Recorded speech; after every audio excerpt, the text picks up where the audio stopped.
तो पूरे मार्क्स दिला सकता है या फिर सबसे ज्यादा परेशान करता है। तो आज हम हर कॉन्सेप्ट, हर ट्रैप और हर जरूरी मेथड को डिकोड करने वाले हैं ताकि इस सेक्शन में पूरी मास्टरी हासिल हो सके। चलिए शुरू करते हैं। सबसे पहले जरा इस नंबर को देखिए, पूरे 15 मार्क्स सीधे सीधे इंग्लिश पेडागोजी से। लेकिन ज्यादातर स्टूडेंट्स यहीं पर चूक जाते हैं। सवाल यह है कि आखिर ऐसा क्यों होता है। आज के इस विश्लेषण में हम इसी क्यों का जवाब ढूंढेंगे और हर मुश्किल को एकदम आसान बनाएंगे। तो सवाल उठता है, पेडागोजी में मास्टरी करें तो करें कैसे। देखिए, शुरुआत होती है भाषा के नेचर को, उसकी प्रकृति को समझने से। आखिर हम जो पढ़ाने जा रहे हैं, अगर उसे ही ठीक से नहीं समझेंगे तो पढ़ाएंगे कैसे। तो भाषा असल में है क्या। ये सिर्फ किताबों का एक सब्जेक्ट नहीं है, बल्कि एक स्किल है, एक हुनर। ये कम्युनिकेशन का मतलब विचारों के लेन देन का एक सिस्टम है। और यहीं पर वो पहला माइंडसेट शिफ्ट है जो बहुत जरूरी है। भाषा को रटाना नहीं है, उसे एक स्किल की तरह सिखाना है। चलिए अब समझते हैं इंग्लिश के स्टेटस को भारत में, जो अक्सर कंफ्यूज करता है। कॉन्स्टिट्यूशन के हिसाब से ये एक एसोसिएट ऑफिशियल लैंग्वेज है। आम बोलचाल में हम इसे सेकंड लैंग्वेज मानते हैं और हमारे देश जैसे मल्टीलिंगुअल कॉन्टेक्स्ट में ये एक ग्लोबल लैंग्वेज का काम करती है। तो कॉन्टेक्स्ट बदलते ही इसका रोल भी बदल जाता है। अच्छा, अब ये स्लाइड इसे बहुत ध्यान से समझिए, क्योंकि यहीं पर सीटेट का सबसे बड़ा ट्रैप छिपा है। भाषा सीखने के दो तरीके हैं, एक्विजिशन और लर्निंग। एक्विजिशन यानी अर्जन एक नेचुरल प्रोसेस है जो सबकॉन्शियस में होता है, जैसे कोई बच्चा अपनी माँ बोली सीखता है। वहीं लर्निंग यानी अधिगम एक कॉन्शियस प्रोसेस है जिसमें एफर्ट्स और रूल्स की जरूरत होती है, जैसे हम स्कूल में इंग्लिश सीखते हैं। इन दोनों के बीच के फर्क को ना समझना ही सबसे बड़ी गलती है। मशहूर लिंग्विस्ट नोम चॉम्स्की की एक बहुत फेमस थ्योरी है। उनका मानना था कि हम सब भाषा सीखने की एक इनबॉर्न एबिलिटी मतलब जन्मजात क्षमता के साथ पैदा होते हैं। उन्होंने कहा कि हमारे दिमाग में एक तरह का लैंग्वेज एक्विजिशन डिवाइस या LAD फिट होता है। ये एक दिमागी टूल है जो हमें किसी भी भाषा के बेसिक ग्रामर को नेचुरली समझने में हेल्प करता है। मतलब भाषा सीखना हमारे नेचर का हिस्सा है। वहीं दूसरी तरफ पिएजेट का सिद्धांत कहता है कि थॉट यानी विचार भाषा से पहले आते हैं। उनका मानना था कि हम पहले अपने एक्सपीरियंस से दुनिया को समझते हैं, कॉन्सेप्ट्स बनाते हैं और फिर उन कॉन्सेप्ट्स को नाम देने के लिए भाषा सीखते हैं। मतलब एक्सपीरियंस पहले, भाषा बाद में। तो अब बात करते हैं भाषा के उन 4 कोर स्किल्स की, जिन्हें हम सब LSRW फ्रेमवर्क के नाम से जानते हैं।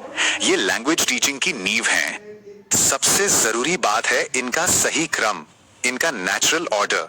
पहले लिसनिंग, फिर स्पीकिंग, उसके बाद रीडिंग और आखिर में राइटिंग। ये वही क्रम है जैसे एक बच्चा भाषा सीखता है। और हाँ, ये जो क्रम है ना LSRW, ये सीधा सीधा एग्जाम में पूछा जाने वाला एक और ट्रैप है, इसे भूलना नहीं है। तो लिसनिंग स्किल कैसे डेवलप होगी। सीधी सी बात है, क्लास में कहानियों, ऑडियो क्लिप्स और बातचीत का माहौल बनाकर। जब बच्चे ध्यान से भाषा को सुनते हैं तभी तो उसे एब्जॉर्ब कर पाते हैं। ये लैंग्वेज सीखने का पहला और सबसे जरूरी इनपुट है। स्पीकिंग स्किल, जो कि पहली प्रोडक्टिव स्किल है, वो रोल प्ले और ग्रुप डिस्कशन जैसी एक्टिविटीज से बेहतर होती है। मकसद सिर्फ इतना है कि बच्चों को बिना डरे रियल लाइफ में लैंग्वेज यूज करने का मौका मिले। रीडिंग के भी कई टाइप्स हैं। स्किमिंग मतलब मेन आइडिया जानने के लिए तेजी से पढ़ना। स्कैनिंग मतलब कोई खास इंफॉर्मेशन ढूंढना। इंटेंसिव रीडिंग मतलब डीप अंडरस्टैंडिंग के लिए पढ़ना। और एक्सटेंसिव रीडिंग मतलब मजे के लिए पढ़ना। हर टेक्निक का अपना एक पर्पस है। और आखिर में आती है राइटिंग स्किल, जो इन चारों में सबसे कॉम्प्लेक्स मानी जाती है। इसे क्रिएटिव राइटिंग और पीयर रिव्यू मतलब साथियों से फीडबैक लेने जैसी एक्टिविटीज से डेवलप किया जा सकता है, ताकि बच्चे अपने थॉट्स को सही ढंग से लिखना सीखें। ठीक है, तो हमने ये तो समझ लिया कि क्या सिखाना है, मतलब स्किल्स। पर अब सवाल आता है कैसे सिखाना है। चलिए अब भाषा सिखाने के अलग अलग मेथड्स को समझते हैं। ये एक टीचर के टूल किट की तरह हैं। वैसे तो लैंग्वेज टीचिंग के कई तरीके हैं, लेकिन हम 4 सबसे मेन मेथड्स पर फोकस करेंगे। Direct method, grammar translation method, communicative approach और ऑडियो लिंगुअल मेथड। चलिए एक एक करके इन्हें समझते हैं। डायरेक्ट मेथड, जैसा कि नाम से ही पता चल रहा है, इसमें टारगेट लैंग्वेज यानी इंग्लिश को सीधे इंग्लिश में ही सिखाया जाता है। इसमें मातृभाषा का इस्तेमाल बिल्कुल मना होता है। इसका पूरा फोकस रियल कॉन्वर्सेशन और लिसनिंग पर होता है। यह है वो सबसे पुराना ट्रेडिशनल तरीका जिसमें हर चीज को मातृभाषा में ट्रांसलेट किया जाता है। इसका फोकस ग्रामर के रूल्स रटने और रीडिंग पर होता है। और याद रखिए, सीटेट के लिए ये एक बिग नो है, एक नेगेटिव टैग वाला मेथड, क्योंकि ये स्पीकिंग स्किल को पूरी तरह इग्नोर कर देता है। और अब आता है aha moment, the best method for CTET, communicative approach. इसका मेन गोल ही कम्युनिकेशन है, बातचीत करना। इसमें ग्रामेटिकल एक्यूरेसी से ज्यादा जरूरी है मीनिंग और फ्लुएंसी, मतलब अपनी बात कह पाना। सीटेट के लिए ये सबसे बेस्ट और पॉजिटिव मेथड है। सिर्फ सही मेथड चुन लेना ही काफी नहीं होता, सीखने का माहौल कैसा है ये भी उतना ही जरूरी है। तो चलिए देखते हैं कि एक मॉडर्न क्लासरूम में टीचर का रोल और क्लासरूम का एनवायरनमेंट कैसा होना चाहिए। आज का टीचर एक डिक्टेटर नहीं, वो जमाना गया जो सिर्फ हुक्म दे। आज का टीचर है एक फैसिलिटेटर, यानी एक सुविधादाता, जिसका काम बच्चों को सीखने का माहौल देना है, रिसोर्सेज देना है, ताकि वो खुद से नॉलेज कंस्ट्रक्ट कर सकें। ये माइंडसेट शिफ्ट बहुत बहुत जरूरी है।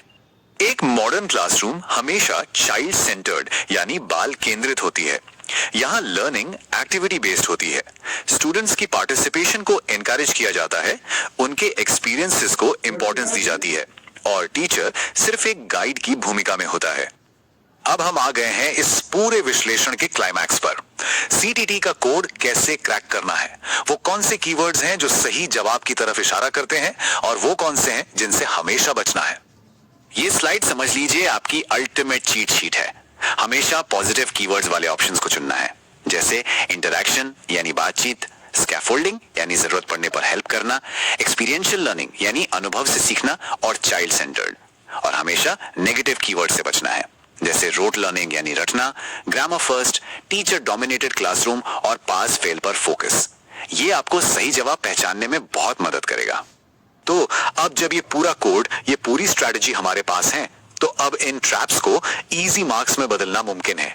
याद रखें, सही समझ के साथ इंग्लिश पेडागोजी सबसे स्कोरिंग सेक्शन बन सकता है।